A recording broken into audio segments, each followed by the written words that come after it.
All right, getting through college. Fuck. Hey, Mr. Burr. How do I get through this college shit? I'm currently taking anatomy and physiology 1 in this summer since I failed it, and it fucking blows ass. Well, why are you taking it? Did you ever feel like when you were going to college you just couldn't do it because maybe there was that one class that was impossible to pass? If so, how did you get through it? You know, it's hard for me to even imagine passing this class, ever getting a, I don't know what that is. I can't even say it. Kinesiology. Kinesiology degree? Sam Kinesiology? Sam Kinison degree. Thanks. By the way, I saw on your Wikipedia page that you died and I felt horrible. I know you don't care, but just thought I'd tell you. Oh, well, you know. Well, that's good. Well, I guess I don't have to pay taxes this year. Anyways, all right. Do you ever think that you're in the wrong major or maybe you're in the wrong school? Like, life shouldn't be that fucking hard, dude. It's not like you're dumb if you're taking these kinds of classes. I would say that the turning point in my college career was when I decided that I wanted to be a stand-up comedian. And I still wanted to get a college degree for whatever reason. It was important to my parents, and I don't know, I just wanted to be a college graduate. I don't know why.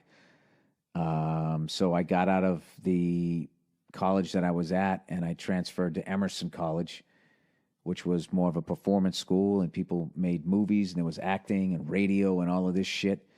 And all of a sudden, my grades went up because I was doing shit that I was into. But there was a couple of fucking classes that just sucked. There's always going to be a couple of those. How do you get through them? You know what you do? Don't blow it off. Because if it's already hard, you get 3 days behind in that thing, it's going to be like being a month behind for you. So what I would do is I would just stay on that shit and just be like, all right. Plus, dude, taking it over the summer is a joke, dude. It's practically impossible. You know, I was so old by the time I fucking graduated college that, like, man, I transferred to Emerson. I was like, I was almost 23 years old, and I was still just beginning my sophomore year. I transferred there in January of whatever year. By December of the following year, I had done 3 years of college. I just said, fuck this. And I did. I finished my sophomore year, the January to April, and then in the summer, I picked up a semester, so I finished that. Then the next year was my junior year, and then I went to summer school again, picked up another semester, and then the following fall was my second semester, my senior year, and that was it. I gave it the old right there, Fred. I'm fucking out of here. But what you have to do is when you're going straight through like that, or if you're doing like the summertime shit, is you got to stay on it. Just treat it like a fucking job. It's actually a good exercise. It's something that sucks. It's something that you hate, and you just, you know, rather than running from, just turn around and face it and get through it. If this is the degree you want.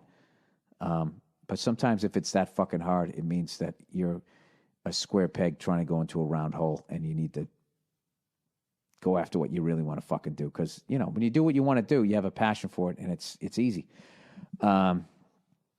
Gee, Bill, that was original. Well, whatever. That didn't fit. That advice fit. All right.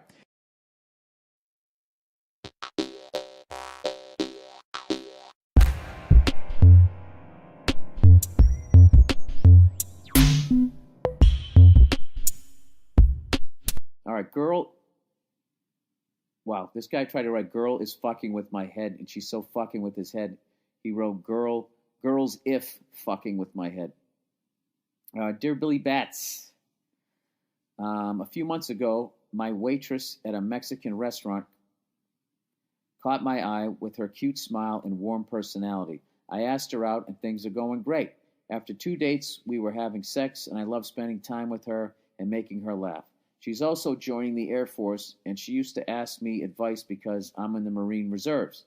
I didn't see her during her final week, and late on Saturday during my drill weekend, she was texting that she was a terrible person and she was never going to amount to anything.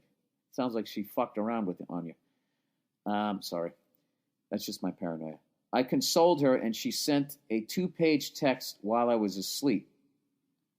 At 6 a.m. the next morning, I woke up to the text that read, "This has been eating away at me, and I had a few glasses of wine and can't hold it in." Oh, here it comes. "On Wednesday, I had lunch with my old friend with benefits, and I ended up blowing him. I'm so sorry. I like you so much, and I feel horrible. The next day, I asked a few details about the incidents." Were you using your hand too, cranking the shaft? I asked a few questions about the incident and said she had a strange way of showing affection towards me. I told her I didn't want to see her anymore and deleted all of her contact into my info from my phone and blocked her number. Perfect. Am I being too hard? Is it really so hard to not suck a dick? I've never had the urge. She even told me not to cheat on her, and then does this. I probably should have seen it coming because apparently she'd also had a threesome with 2 guys. She seems so nice, though. This is the first time I've been cheated on and it's fucking with my head. I'm 23. This shouldn't be that big of a deal, but my confidence took a serious blow here, no pun intended. Hey, dude, you know, that happened to me at least 3 times in my life that I'm aware of. Women fucking cheat, too, all right? I mean, everybody knows that guys are dogs, but women do it fucking too, all right? And how many fucking... I don't want to get it. It's just... Dude, the only reason right now where you're questioning, am I being so hard on her, that's just your feelings talking because you miss her. But, dude, you did the right thing. You deleted her shit. You told her to fuck off. That's a big-time self-esteem move. And you're only 23 years old. You got a bunch of great women in your future. I'm not saying fuck her as far as her as a person, but just forget her as far as, like, someone that you can have a relationship with. But, you know, she's obviously working out some stuff. And, you know, she's on her path, you're on your path, and you're not looking for that, sounds like. And, yeah, just move on. You did the right fucking thing. You know, allow yourself to be sad and go through the shit and all that. You know, don't do the dumb guy thing where you just try to shut off your feelings. Go through the feelings, fucking cry it out of you when no one's around. Don't make it awkward for other fucking people. And then, you know, just don't fuck with anybody for a while. You know? Figure out what the fuck you want to do next. But don't go back to her. You can't go back to her. Yeah, I wouldn't do that. Plus, you know, she's joining the fucking Air Force. You're going to the Marines anyways. You know? Can't tell me this. You're going to probably go around the fucking world. You're going to meet all kinds of beautiful women. She actually meant a long way. She probably did you a favor. And I'll tell you right now, that is as positive as I can spin that. Because I know it sucks. It sucks. You know? What are you going to do?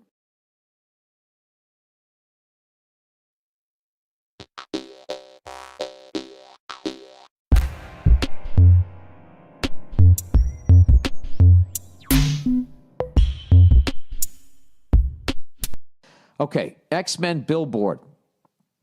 Hey, Billiam, this is fucking nerd shit, so please bear with me.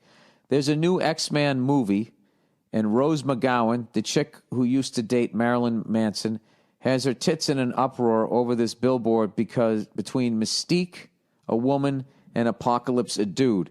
If you don't want to click on the link from some weirdo you don't know, no problem. Just picture a blue dude holding up a naked blue woman by the throat to the point her feet aren't on the ground.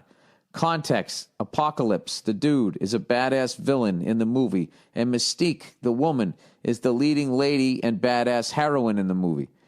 Here's the problem. Rose McGowan says this is promoting violence against women, which I feel is horseshit. Here's why. If it was Hugh Jackman / Wolverine being choked out and held up, no problem. The point of the post is to show how dangerous / how much of a threat the villain is. It's not a political statement. Here's my issue with this, though. How does a studio / movie maker win? Suppose Wolverine was the leading hero. Women would be complaining that it's always a man as the hero, and women are more like backup or support roles. I mean, Mystique is badass. She's leading the fight against this guy. To me, that's empowering to women. She isn't a sex symbol in the movie, though Jennifer Lawrence, who plays her, is really attractive. She's just strong and a leader. All I can think is that they wanted her standing. All I can think is that they want her standing on the neck of the villain, but that's fucking stupid for promotional posters. You couldn't have her be the villain and holding up a man hero, because that would be some kind of anti-woman, all women are evil campaign instead. Right? Well, you lost me here. You couldn't have her be the villain and holding up a man hero. Oh, I see. If the female character was evil and then was holding up the guy character, they couldn't do that, because then they would be saying it would be considered anti-women. All women are evil. I guess what bothers me is that it just seems like there's no way to please any non-white male lately. Women wanted a strong female hero. They got one, but she's in danger of the villain, a man. Somehow that equals violence on women, when it's really just about violence in general, or war, or conflict, or whatever. I mean, the dude isn't slapping her for overcooking his steak. He's trying to conquer the world. She's trying to stop him, and he's choking her ass. How is that a gender issue? All right. Let me see if I can find the picture of this here. I did look at it. Library. No, that's not I always click on the wrong one. Yeah, I actually, when I heard it, I thought it was bullshit. But then I saw the poster. The movie, the clip that I saw, I don't see her feet dangling off of it. I see why they did that. I understand why that they did it that way. What happens is what I'm learning is when you're writing something, you're so fucking focused on is the story tracking from point A to point B to point C, and we land this thing without crashing into the fucking ocean. That they wouldn't think that anybody, might have a problem with that. I understand. This is actually one of those ones, I get why they don't want to see that. But in defense of you, how about this? If the guy character, the fucking Apollo guy, whatever his fucking name is, was Apocalypse. Such dumb names. Apocalypse, Mystique. These all sound like bad cologne.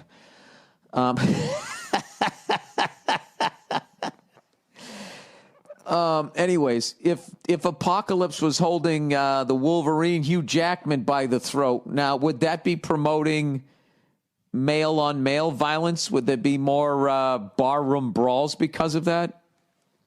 I honestly don't think it promotes violence. I think, the level's stupid that you'd have to be to look at Apocalypse holding a woman by her throat and to say, oh, I guess it's okay to hit women. Now I'm going to start hitting women. If you were that fucking stupid, by the time you got to, unless she was riding in the car, let's say you're driving home and now you're going to fucking choke her because you saw this Apocalypse guy choking fucking Mystique, right? You'd also see another 1,000 signs on the way home, and next thing you know, I don't know, you'd be in a car dealership buying something or getting a fucking McDonald's sandwich. I think you would forget if you were that, if your brain was like that influenced. But having said that, looking at the poster, I understand why they were just that's not the greatest image. You could have another image up there. Yeah, I don't have a problem with them changing it, but I definitely understand your points on that thing. But I don't fucking know. It's just the time that we're living in. Everybody gets offended. Everybody doesn't get offended. A small group of people gets offended, and the news covers it. Because what are they going to talk about? How the drug companies in a roundabout way killed Prince. I mean, what are they going to talk about? Are they going to talk about fracking and people, them fucking up the water supply? Then there's too much money involved in that, okay? But, if you got a group of fucking soccer moms upset about a fucking blue woman getting held up by a guy who appears to be made out of stone in a movie, that's going to make it. That's going to make it. You do a Caitlyn Jenner joke in a fucking strip mall, yeah, that's going to get on the fucking news. But real shit that matters, No, that's not going to happen, you know. That's not going to, well, no. Why would you do that? That's just another one of those back burner stories that they just stick on the front burner all the fucking time. Like I mean, I'm not saying like, you know, violence against women isn't a major issue, but I'm just saying like people aren't as simplistic as that. Like they don't fucking look at something and like, I don't know, as a kid, like the amount of violence that I watched when I was growing up, you know what I mean? All the fucking shows that I've watched, I've yet to chase somebody down an alley, pull them off a fence, chain link fence, beat them up, or even slide over the hood of a car. I saw all those images when I was growing up. I used to pretend and play war and all that shit. I never fucking killed anybody. I've never hit a woman. I never did any of that. I think what it is what really makes you do shit like that is horrific fucking parents.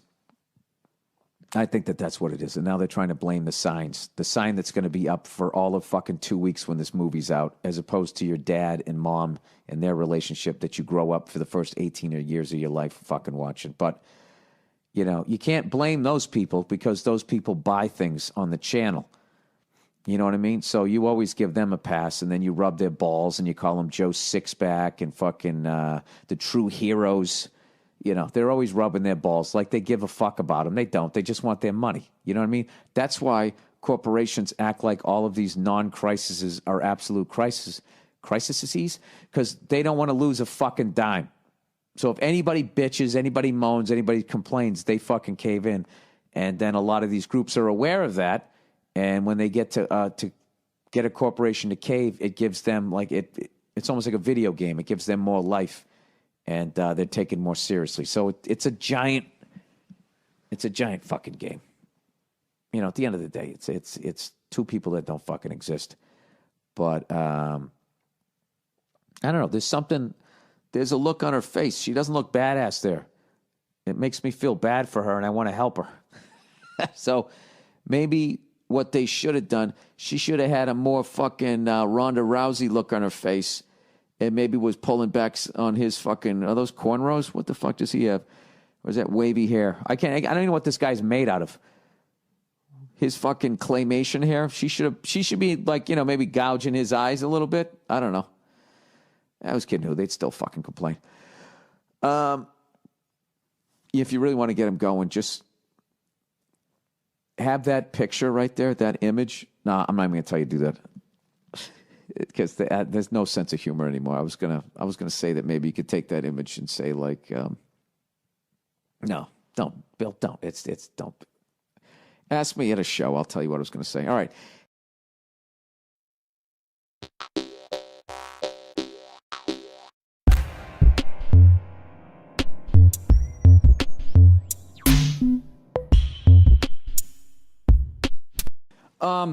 By the way, so recently I said to a buddy of mine, I was like, you know what? I think the best guitar sound, my favorite guitar sound I ever heard on an AC/DC album was the For Those About to Rock album. He was like, really? I never listened to that fucking thing, and ba-ba-ba-ba-ba. And that was the album that came out right after the Back in Black album, which sold, you know, like fucking 90 zillion copies. So there's nowhere to go after that, right? There's no fucking where to go after that. So no matter what you come up with, people are going to say it's a flop. But I fucking love that album. And it just so happened Dean Del Rey from, Jesus, I just spaced on the name of his fucking podcast. For Those About to Talk? No. Let There Be Talk. I knew it was one of the AC/DC albums. He sent me this great article on the making of the Back in Black album, and it was so crazy to me because I was old enough when that came out. Like I remember when Back in Black came out, I was 12 years old, and then Dirty Deeds came out, which was actually a Bon Scott, and he was already dead, obviously, and then they released that for whatever fucking reason. Now looking at it. Which is crazy because Bon Scott dies right after the Highway to Hell album, and AC/DC gets Brian Johnson, and it's literally like if this guy doesn't make it, they go right back to playing pubs. Who knows what the fuck happens? The band's over. And they end up having one of the, you know, this basically Back in Black album sold more copies than anything, probably other than like Michael Jackson Thriller or Pink Floyd The Wall. Not The Wall, The Dark Side of the Moon. Whatever. Jesus, Bill. Get to the point here. So you'd think the last thing you would fucking do is, after you've established a new fucking singer, is then put out some old shit by the last guy who's now dead. So the fucking new guy has to reestablish himself all over again. I never really even thought about that because I just loved everything that they did. And I remember being confused of why Back in Black, the guy on Back in Black sounded so different on Dirty Deeds. Because there was no fucking information back then. There was no internet. Shit just came out. And you're like, oh, another AC/DC album. Then you'd put it on. You had no fucking idea. Especially at 12. I didn't know what the fuck was going on. And then For Those About the Rock came out after that. So there's this great article talking about all of that and how that was Atlantic Records. They thought AC/DC was a flash in the pan.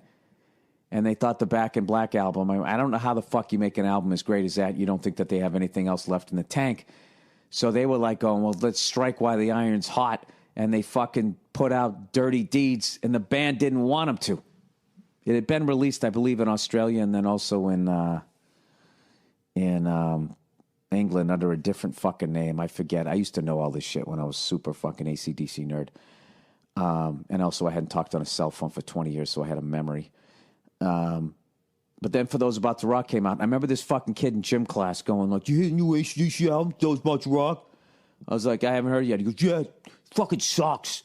I remember thinking like, what do you mean? I don't think it sucks. I like that album. You know, I like the first song. And I never bought the album because he told me that it sucked until years later. I finally was just like, fuck this, man. I'm going to buy this album. And to this day, I still listen to that. Like when I go downstairs, you know, walk right into my garage with my fucking gym, right? Which is so awesome. That's what I play.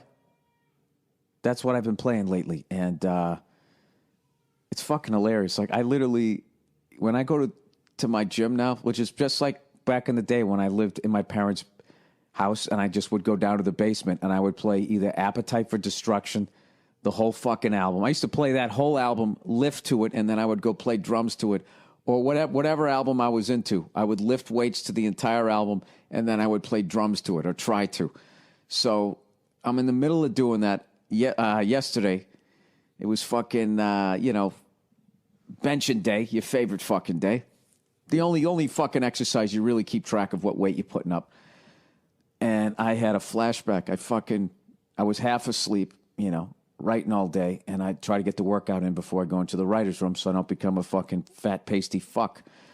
And so I had the 45s on either side, right? I do a set, and then I thought I grabbed 10s, right, to just do 155, and I wasn't paying attention, and I picked it up off the bar. I was like, wow, this feels really fucking heavy, and I just brought it down to my chest, and I was like, yeah, and I couldn't lift it back. I grabbed 25, so I went up to 185, which, you know, I mean, when you get, that's a lot of weight for me. I mean, that's more than what I weigh, so I'm sitting there, I got it on my chest, and Nia's asleep, and I'm going, Nia, and I can't get it off.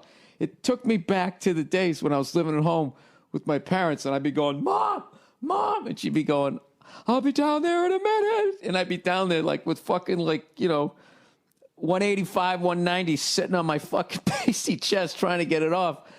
200 pounds was always like, I was always trying to get up to that, but I'm a middleweight, man. Like seriously, if I wasn't such a fucking booze bag, like I probably should weigh like between 160 and 165 instead of $180. But that last 15 pounds, I'm telling you, is nothing but scotch and pizza, right? So I got this shit sitting on my chest, and I'm like, holy fuck.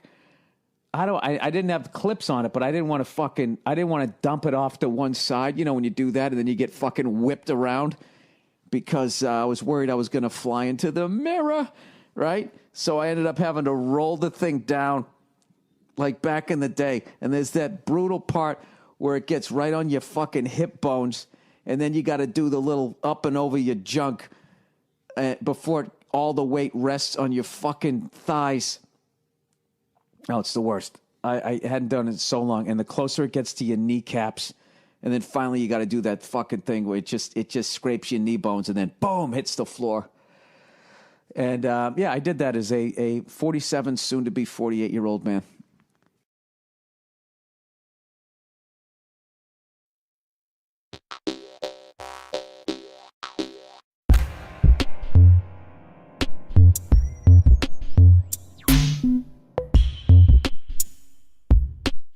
Beyonce's album. Dear Billy Def Jam, my girlfriend was listening to the new Beyonce album for a couple days straight. I let her listen because we usually listen to my music, which is music she loves anyways. I didn't say, it's funny, I let her listen. You know what? It's okay. You can listen to that. I didn't say anything for the first few days, but then I just started getting sick of hearing the same songs. She understood this and did not take offense because she's a great girl and I don't waste my time with shitty girlfriends who can't communicate. Dude, I got to admit right now, at this point, you sound like, a girl's a great girl as long as she wants to do everything you want her to do. She's a great girl. I'd say I'm sick of 2 days, I'm sick of your music, and she's been listening to your music for fucking ever.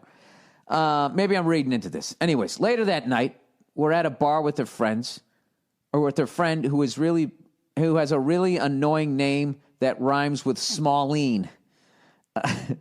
She brings up the album, the Beyonce album, and how great it is, and my girl laughs and says, yeah, I burnt this guy out with it, pointing to me. Her friend saw this as an opening to regurgitate every stupid soundbite she's read on a blog. Apparently, I'm not comfortable with women being in a dominant position, or if a guy did what she did, I wouldn't care. Yeah, I know. This happened when that Alanis Morissette album came out. And I remember enjoying some of the music, and some woman in a bar was going like, do you even know what this song is about? Like I should, like I had some relationship with Alanis and she was yelling at me. Like, I don't understand it. You know what I mean? The song's either fucking, you either like the music or you don't. I don't give a fuck what she's singing about, right? At the end of the day, yeah, if you could be singing row, row, row your boat, if it sounds good, I'm going to listen to it. Like, I'm not necessarily a fan of her shit, but that one that she did with Jack White, I like that song. Because the song sounds good. And I've heard it like 10 times because Nia's been playing it, and I cannot tell you one fucking lyric in it. I don't even know what it's about. But anyways, I finally had to interrupt her and explain that while I think what she's singing about is annoying, you said it annoying, is annoying. My only complaint was that I was tired of hearing the same songs for 3 days straight. She wouldn't even listen, ignoring me and the words coming out of my calm mouth. Dismissing logic, I turned to my girlfriend and said, how can a girl as smart as you have such a one-dimensional friend? Yup, she tossed what was left of her drink on me. Wow, this chick is way out of line. It was a beer bottle that was almost empty. I barely got any drops on me. She got mad when I laughed and turned and stomped off. Did I say too much? Did I say too little? Listen, I'm not saying you're not a dick. I think what you said was perfect. You know what I mean? Like, to be honest with you, at some point, your girlfriend should have stepped in and been like, guys, maybe she was, guys, settle down. But whenever an album like this comes out, I mean, she realizes that album is just like a big fucking, isn't that like, just like a big fucking, what do they call it, trolling? Isn't she just acting like that happened? I mean, I don't think she let calluses grow on her feet and do all that shit that she said. She always looks like she just came from the spa, and I don't give a fuck what that guy did. I don't think she's interrupting that. Maybe she made the help go down and go through that biblical shit that she was talking about. But whatever, they got to have that fucking, not everything's for you. But I understand if someone's like playing an album 3 days straight, you'd go fucking nuts. But I think you went too far because you insulted your girlfriend's girlfriend by, in a roundabout way, insulting your own girlfriend.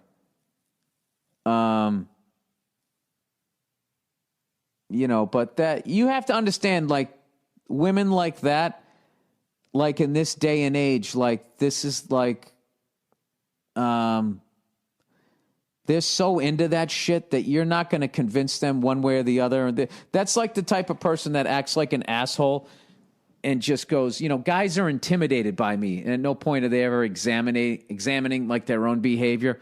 It's like, did I tell you what, guys, when I was in Seattle, when that woman came up and fucking slammed her hands on the stage because like the stage was up to her chin, and it scared the shit out of me because I couldn't see anything because the lights were on. I thought someone had jumped on stage. And I felt like that jolt, like right before you're going to get into a fight. And I looked down, and there was this woman, screaming at me or whatever. And I just said, first of all, she was standing there forever, and no security did anything. And I joked. I said to the guys in the crowd, be like, dude, how many times would we have been choked out at this point and dragged out of here and thrown into fucking traffic? This is one of these women privilege moments where you can just disrupt a fucking show. And she's been standing there yelling at me for like 30 seconds and nobody moved to do anything. And then finally I just said, ma'am, can you please take your seat? And she goes, oh, I'll take my seat, but I don't need your permission, is what she said. And it was just like, it's like, all right, I get it. You're a feminist, but like, you're applying it like, in this instance, I'm not the bad guy. You're the asshole. I know you have a vagina, so that makes you this terminal victim in your fucking world, and that you can never be in the wrong. But believe it or not, at some point you can be the fucking asshole. And what you did was you remained calm, which is the way to beat anybody in a fucking argument. Is as they get heated, you just stay calm. And when she had nothing else, she threw her drink at you and then fucking stormed off. So it was weird. You won that argument, but you owe your girlfriend an apology because you made shit weird between her and her girlfriend, and you kind of insulted your own girlfriend in a way. Having said that, I applaud you for saying that because that's fucking hilarious, and I actually wish I could have seen that. Because anytime those types of songs come out, there's always that type of shit of like, oh, you're just saying that because this, you're just saying that because that, and I don't know. You know what I don't like about that shit is then you just have this built-in fucking excuse. So it's like, oh, so you're never in the wrong. If I call you out and say, X, Y, and Z, it's because of my own issues. It's never you. Jesus Christ, that takes me back to Daisy Buchanan's in like 1990, whatever, when that Alanis Morissette fucking album came out.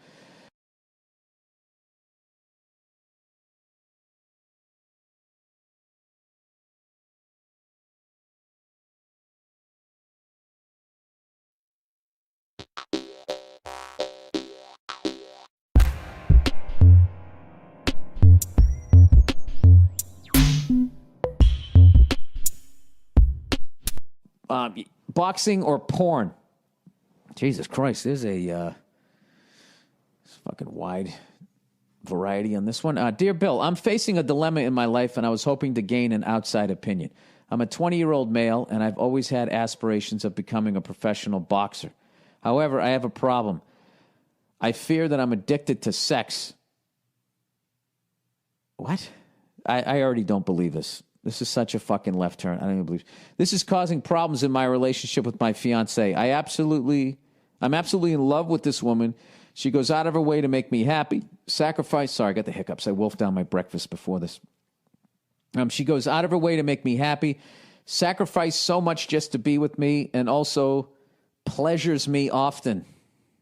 Gross! Why can't you just say you have a wonderful sex life? Pleasures me often. I got to picture you with your head thrown back. Why would you do that to me, you cunt? All right, the only problem is my sexual frustration with her. We have passionate sex many times during the week, but I still want it even more, eventually ending up growing angry and resentful towards her when she doesn't want to. Jesus, dude, go rub one out. and later feeling like an asshole. This brings me to ask myself, should I just fuck for a living? My fiance and past partners have always complimented me on my performance in bed and my stamina. Jesus Christ, this guy's going hard on Memorial Day. Should we have a parade for you? Going up to 3 hours on occasions. I love the sport of boxing and have always worked toward that, but this problem I have sometimes just makes me want to drop everything and go fuck the world. Any advice? This is real or fake. This is great. Any advice you have regarding this problem, my relationship or career path will be greatly appreciated. Thanks, and go fuck yourself. Well, look, if you're boxing, you're in great shape. You know, I don't know if you got the porno dick or not, but you definitely got the stamina. But, dude, you don't want to go into that world. If you have other fucking options, you don't want to go into that world. And, you know, that I really, there's very few, like, the people who seem to make the zillions of dollars, which is still really hard to do at this point because porno has become free, seems to be the women. They seem to be the ones that can be a star just because guys watch, I guess, way more of it. So I would say, Jesus Christ, am I going to tell you to go get your head kicked in or fucking go join the dark world of porn? I would say boxing. This is what I would do if I was you. You know, you usually say if you, look, dude, you know something with your fucking sex drive. They always say, you know, boxers, right before a big fight, they abstain from sex for 10 days, dude. You know, your only problem is you're going to be coming in there and your balls are going to feel like they're fucking through the tarmac, whatever the hell you call it, the squared circle. Yeah. I say you keep fucking boxing. You abstain from sex, and hopefully you're good at boxing, you know? That's not a fucking good profession to just be okay at, because you're going to be fucking, you know, your brain's going to be mush. Why don't you try the UFC? At least you got a chance of, you can tap out. You can just I'm not saying you don't get knocked out, you don't take a bunch of headshots in the UFC, but I mean, you can get, you know, an arm bar. I'd rather have an arm bar than be knocked out, because you can tap out before they pop out. You dislocate your elbow.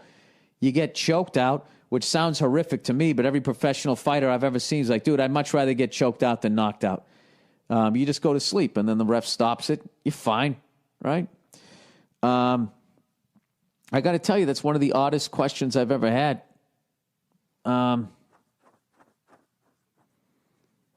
I don't know, dude. But God help you. If you become successful as a boxer, you're going to become famous, and God help your relationship then.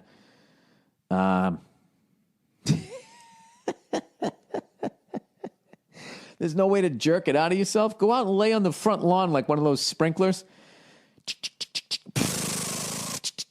Just fucking, you know, shoot all your jizz out and then get on with your fucking day. Go do your road work. Running with your hoodie and your Timberlands on. I don't know what to tell you, dude. That's way beyond me. You sound like you need a therapist. Jesus Christ. I want to believe that one was true. I don't know about that one.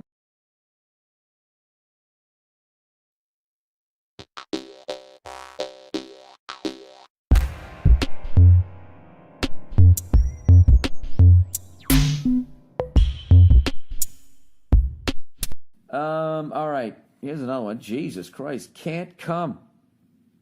And I don't mean to the wedding. How's it going, Billy Butterballs? If you're reading this on Monday, it's fucking sick. June 20th is my 21st birthday. Oh, Jesus.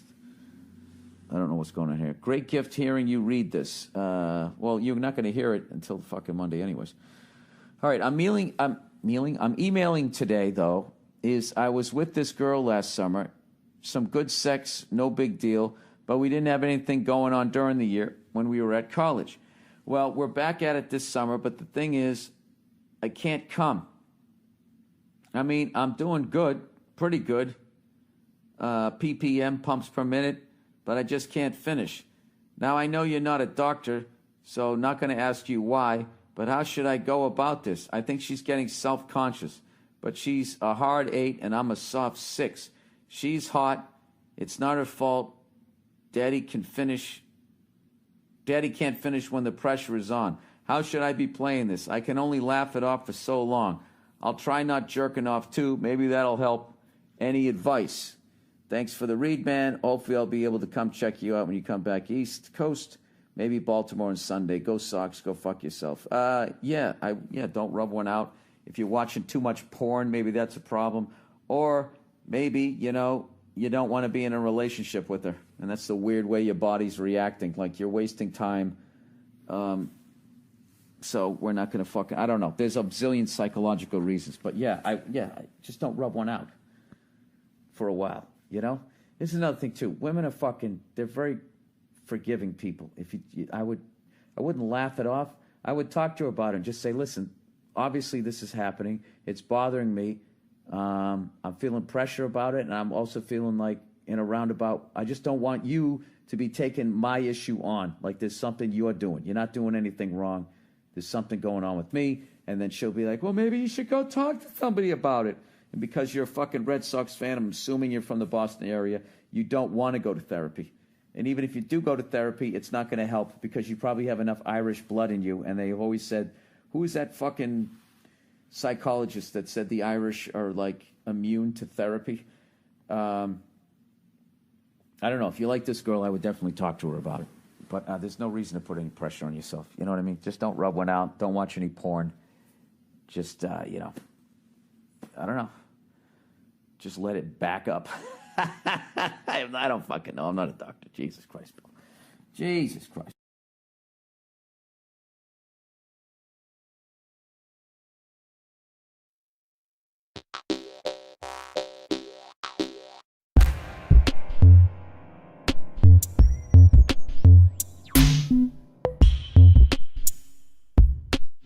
Last one. Here we go. Dating an older guy. Oh, geez. Hey, Bill, I'm a 22-year-old female from Slovenia. Slovenia? Modal?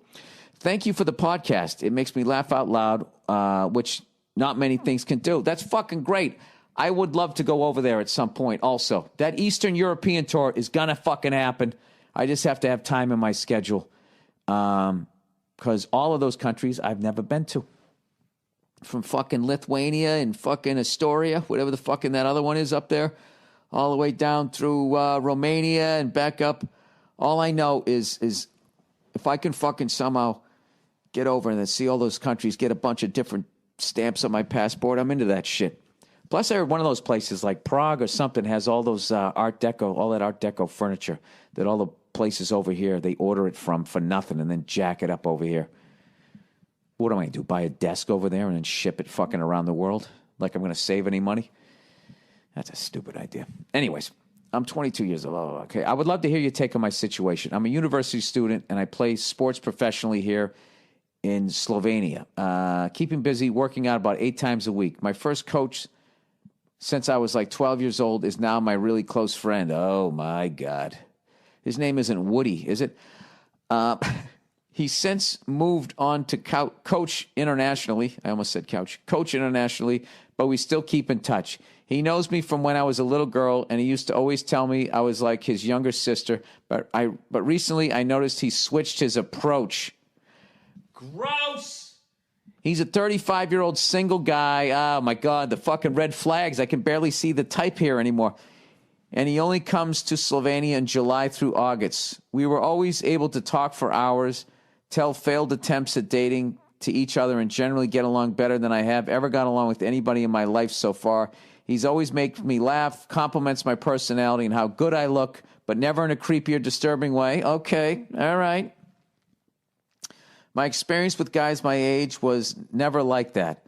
I'm not trying to say I'm too mature for them, but I would always compare them to him, and they would mostly bore me, and connection was never there as much as it is with him. I feel like boys my age are pushovers, at least those I had experiences with, and I feel they couldn't offer me in a relationship more than this older guy offers me in just a friendship. And also when you're 35, this guy's going to be 50. So there's also that. And then you're still going to want to go out, and he's going to be ready for nap time. So, know that, too. You know, he's 35. He's almost out of the league. If you're an athlete, you know what I mean? 35, that's when you're going to start taking the illegal drugs, you know, to hang around for an extra couple seasons, right? Anyways, she says, we are hanging out a lot during this summer, and I feel more and more vibes and attempts from him. He takes me out to eat and drink. He is always asking me somewhere. I know he's putting the moves on me. My issue is that I know we are in different stages of our lives. I know he wants to get married and have children too. Fuck this guy. Fuck this guy. Fuck this guy. You're 22. You got the whole life ahead of you. When the fuck did he start hitting on you? Yeah, no, this isn't fair. This is like shooting fish in a barrel. You've known him since you were 12. No. Stay away from this guy. This is how I know this guy's a creep, because even I wouldn't do this. Okay? Fucking walk away, sir. Stand down. I most certainly am not ready for anything like that. Children and all that shit she's saying. I like to drink, go out with my friends, getting compliments from guys, all to soothe my self-esteem, which is not fully developed yet. Exactly. I'm still finding myself, and I know you will interpret this as I want to fuck around. No, I don't. But this is not really the case. I actually want to find a right person and fall in love. Well, you're very mature for your age, actually, 22. I'm dodging his attempts and usually laugh him off when he puts the moves on me. Get away from this guy. I don't want to read this. It's making me uncomfortable. Yada, yada, yada, yada, yada, yada. I don't give a fuck. Fuck this shit. Fuck this. She said, sorry if that was hard to read. My English is a little rusty. Your English is tremendous. Yeah, stay away from this guy. All right? I can't even, that was so disturbing to me that I can't even remember if he's still currently your coach. Anyways, I feel more vibes. Wait a minute, where the fuck is this thing? I got to find it. My first coach since I was 12. He's since moved on to coach internationally, but we still keep in touch. All right, I don't know when the fuck he moved on. But what was he? He's, no. Yeah, fuck that. All right, listen, this is what you got to hold on to. Okay, the fact that you feel the way that you do and you're 22 years old, there is somebody out there your age that is like you. And if it was easy to go out and find love, everybody would find it. All right? But the problem is you know, you gotta go through a bunch of mistakes first. All right? So, I don't know you, I don't know him, but this is not the person. You're gonna settle down. Don't fucking do this. Don't do it, all right? He's got way too much of a mental advantage on you at 35 and 22, and he could really fucking hurt you. I say you deal with the fact that you find guys your age are not mature, and you're going to run into somebody who is. You sound like you're really good looking, you're into sports, right? You're getting these compliments when you go out, so you probably have like these fucking YOLO douches hitting on you. What you need, you know what you need? You need a nerd. I think you need a nerd. Go find some fucking kid that likes to read, you know? So he probably has an idea to build an app, whatever these fucking kids are doing. That's what you want to do. You don't want to go fuck around with your 35-year-old creepy... I really want to get married and have kids. Oh, do you? Do you? That's why you're hitting on a 22-year-old, you piece of shit? Yeah, fuck that guy. Fuck that guy, all right? I would... stick with people roughly your own age. All right, and that's coming from an older creep like me. So you know it's good advice.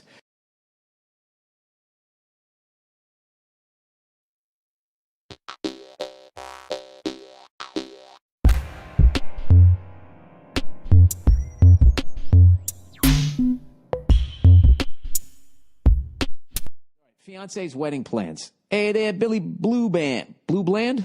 The fuck is that? First, let me say I can't wait to see you in Orlando on May 7th. I don't know why I haven't seen you perform live yet, but you are the last on my top 10 comedians to see before I die. Oh, Jesus. There's way more that you should see than that, but I'm very flattered that I am one of the 10. Okay, so he says, I've been engaged for 3 years now. All right, dumper. You don't want to marry her. Do I really need to read the rest of this? Who the fuck is engaged for 3 years? He said, and me and my lady are in the first steps of finally planning our wedding. I am simple and am okay with something small and would rather save money for our honeymoon and down payment on the house. And let me guess, she wants to spend a ton of fucking money. My fiance wants a destination-themed wedding. I'm not opposed to compromise and have a destination wedding, but she wants the theme to be the Little Mermaid in Hawaii. She's adamant about this and has these horrible outfits picked out for the whole wedding party to wear, including myself as Neptune. I don't believe this. I'm calling bullshit. But you know what? As always, I'll read it like it's true. I'm 37 and she is 28, if that matters. I sincerely love her, but she won't let this go, and I absolutely refuse to go through with that. I don't want to lose her in my life, but I've tried everything I can think of to talk her out of it, and honestly, it's a deal breaker for me. Please tell me your thoughts, and if you have any advice, I'd be very grateful. Thanks, and go fuck yourself. All right, well, if this isn't a joke question, you've been engaged for 3 fucking years, okay? That's weird. I think that's something going on there, and, you're a little bit country, she's a little bit rock and roll. Remember that, the old fucking Donnie and Marie show? Usually sometimes opposites, she's that part of you. She completes you. I don't think she's this is a shit show. If this is true, do you understand that when you inevitably get divorced from this fucking woman that you are going to get no sympathy from anybody? There will first be, oh my God, a divorce. I heard, other than losing a loved one, that's the most stressful thing ever. But when you tell the story that you dressed like Neptune at your own fucking wedding, right then everybody's going, yeah, well, I fucking told you. Yeah, dude, you walk away from it. You're 37. You're fine. You'll meet somebody else, okay? You don't have a biological clock. That's one of the great things about being a dude, But it all balances out because we die 8 years before them, so they get the little bit, live a little bit longer. Sitting in that coffee house, eating those fucking weird chocolates. He said, oh, this is somebody else's. I'm sorry. I thought that's how he signed off. Yeah, I would walk away from this whole fucking thing. How many more red flags need to be shook in your face? You just walk away from the whole fucking thing. Oh, my God, dude. What kind of fucking issues does she have that she wants to have? Oh, my God. She one of those women that has that goo-goo gaga creepy-ass fucking voice. She talks like she's fucking 6. Oh, God, that gives you the fucking chills. Can you be a fucking adult over here?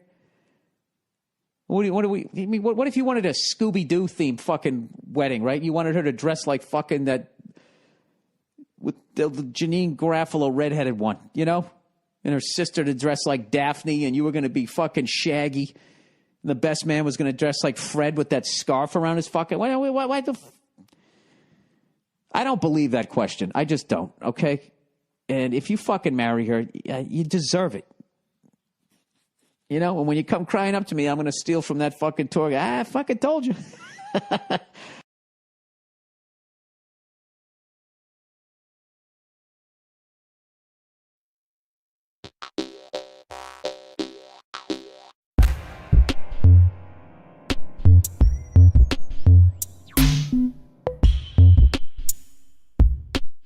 Fiance's parents are evil. But I can't do anything about it. All right. So I'm getting married this month. Super excited to marry the love of my life. Congratulations. But the whole experience is going to be awkward and weird because their parents don't like me. In fact, they hate me. Oh, Jesus. I'll not give you the whole, what is she come from money and you're fucking Billy Joel? You marry an uptown girl, huh? You're singing in your garage. Let's see. I'll not give you the whole convoluted story, but the upshot is that they're conservative, upper-class, highly successful Latin American business types, while I'm an Australian middle-class, lefty arts graduate. I knew they came from money. Anyway, we've been together for almost a decade now, and even though I know they've said horrible things about me behind my back and tried to talk her into leaving me numerous times, they've always been pleasant to my face. Oh, that's even worse. That said, there were a few years there where they didn't talk to either of us after we told them we wouldn't baptize the hypothetical children we still don't have. But we don't mention that. Okay. So you guys are agnostic or something? I don't know. Basically, it's going to kill me to have to look at their stupid fucking heads on my wedding day. We only invited them out of a sense of obligation, but now it's hitting home that I'm actually going to be part of this family now. What I need is a long-term plan of attack to survive the next few decades until they shuffle off this mortal coil. I know living a happy life with their daughter should be all the revenge I need, but if you saw her father's face, you'd want to give him the old right there, Fred, too. Guess I need some kind of middle ground. Any advice? Fanta nuts? I don't even know what that means. Go fuck yourself. Come to Australia. Imagine that's some sort of red nut over there. I have no idea. Joe Bartnick just texted me, said smiling like the butcher's dog. Good for him. All right.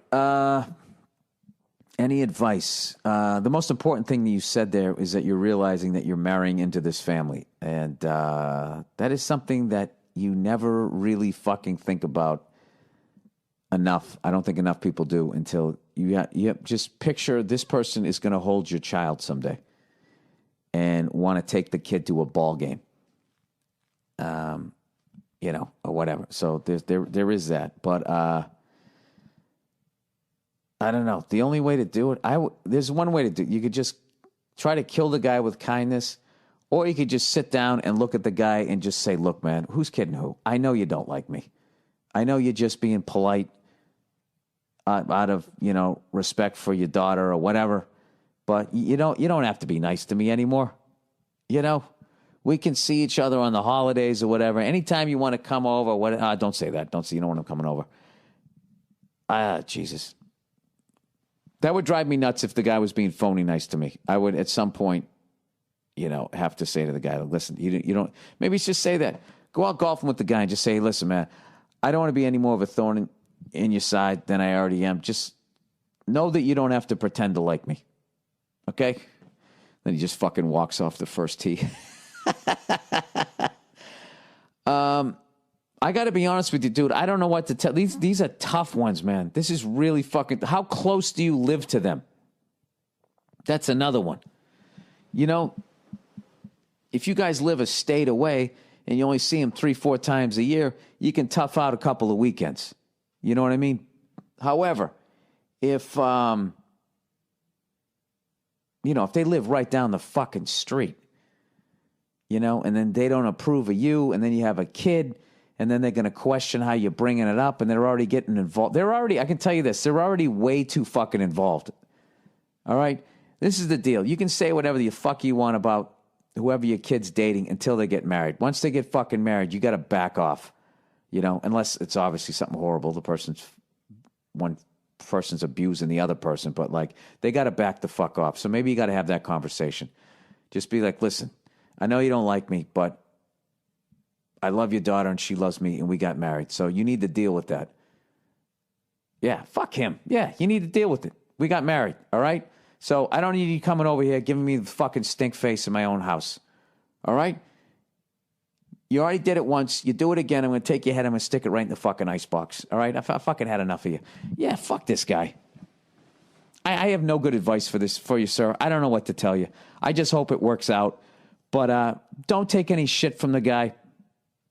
And when it comes to you and your wife, I would just make jokes about it. I'd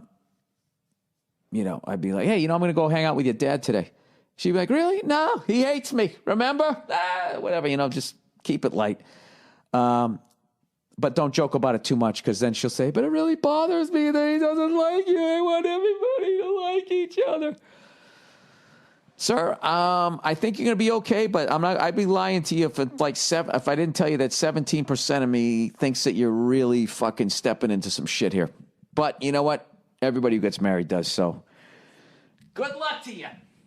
Good luck to you, but don't take any shit from that guy. I think you can get to the mom.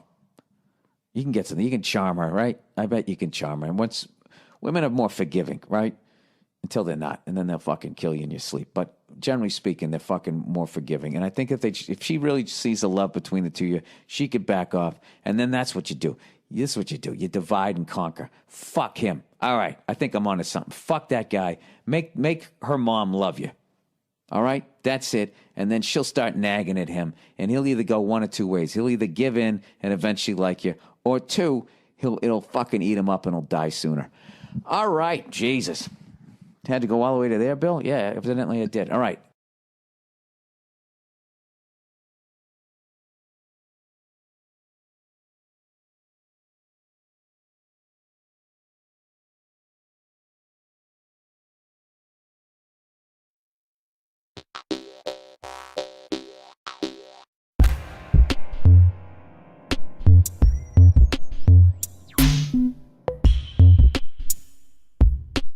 Right. Okay. Bill, getting people you hate fired. All right. This already sounds evil.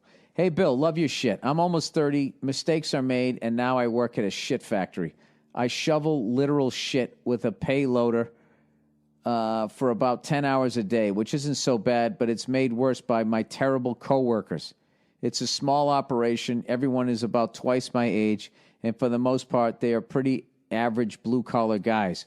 We all hate our boss and his yes-man errand boy. About errand boy, he's the kind of guy who is always right, done his way, run and tell the boss what the rest of us are doing, rat bastard type. All right. He's also the kind of guy who says the N-word to let the rest of us know. He's a no guff-taking, no shits-given type of guy. He's not. He's white as the driven snow and think he's Indian because he purchased a T-shirt at Walmart and with wolves on it. Dude, this is fucking pretty random so far. Well, today I took my stand. I snitched to human resources. Oh, you fucking rat bastard. He goes, I told them how one black employee knows errand boy, a racist. Dude, you have no punctuation in this. This is, I didn't like how in the beginning you just fucking played the victim. Like, I'm almost 30, mistakes were made, and now I work at a shit factory. Like, you just glossed over all your stuff. And then you're saying you got terrible coworkers. Well, what about you? You're fucking awful punctuation here. Mistakes were made. Mistakes are continuing to be made, sir. All right, let me try to get through that. I told him how our one black employee knows errand boy's a racist and that he's pissed. I also told them about the weird sexual shit he says, like fisting his girlfriend. All of this is true, and the guy's a complete asshole who knows the boss won't fire him, and he takes complete advantage of that by making our lives hell. Is this like Animal House? Or is the guy's name Niedermeyer?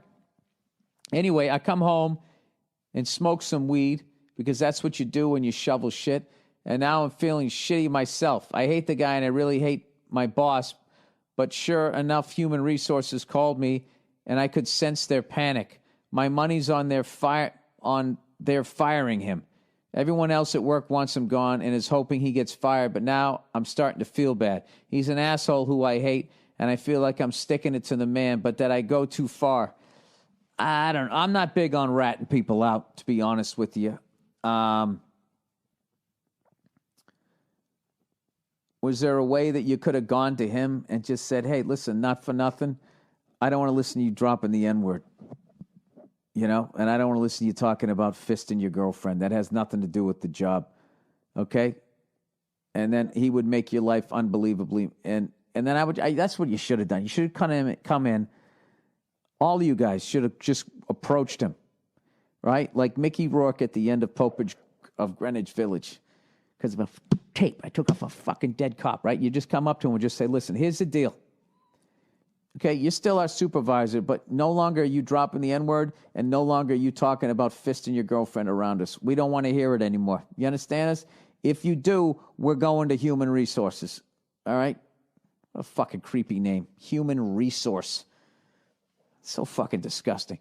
Yeah, that's what you should have done. But you know what? You live and you learn. This guy sounds like a cunt, though. You know what I mean? Just do that in the future. Oh, and then you could say, and by the way, if you try to get any of us fired, that's going down too. So basically what we're saying is you've lost all control to intimidate us now, but we'll still do what you say as long as you're not a cunt. All right? Go fuck yourself. Run along. Why don't you do that? You like what I just pitched there? That's like when the cast of Friends all got together and negotiated together, right? They got their money. You could do that at your shit factory.